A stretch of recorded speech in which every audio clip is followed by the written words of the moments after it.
Ramana Maharshi's amazing guidance. Where does all happiness come from? Everybody will go after only what gives happiness to oneself, thinking that happiness comes from some object or other. You go after it. See where all happiness, including the happiness you regard as coming from sense objects, really comes from.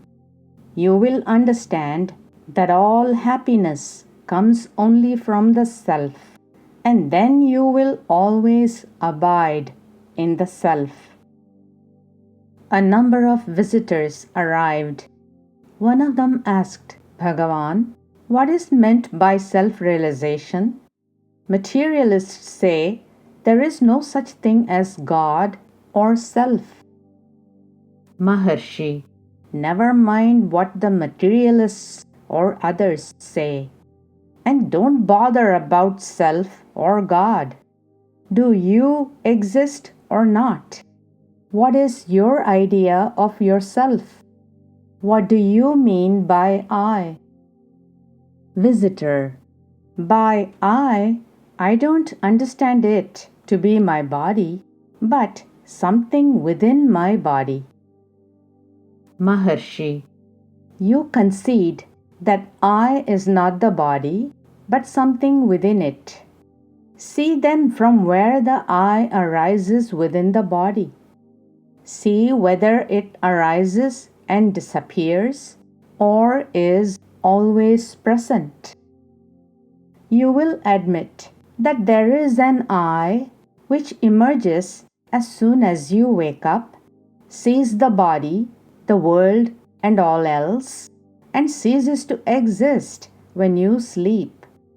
You will also admit that there is another I which exists apart from the body, independently of it, and which alone is with you when the body and the world do not exist for you, as for instance in sleep. Then ask yourself if you're not the same I during sleep and during the other states. Are there two I's? You are the same one person always. Now, which can be real? The I which comes and goes, or the I which always abides? Then you will know that you are the self. This is called self-realization. Self-realization is not, however, a state which is foreign to you, which is far from you, and which has to be reached by you. You are always in that state. You forget it and identify yourself with the mind and its creation. To cease to identify yourself with the mind is all that is required. We have, for so long, identified ourselves with the not self that we find it difficult to regard ourselves as the self. Giving up this identification with the not self is all that is meant by self-realization. How to realize, that is, make real the self? We have so far realized, that is, regarded as real, what is unreal, the not self. To give up such false realization is self-realization.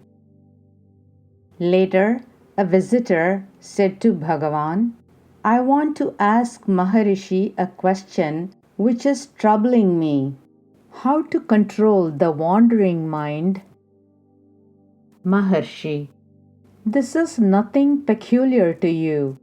This is the question which is always asked by everybody and which is dealt with in all the books like the Gita.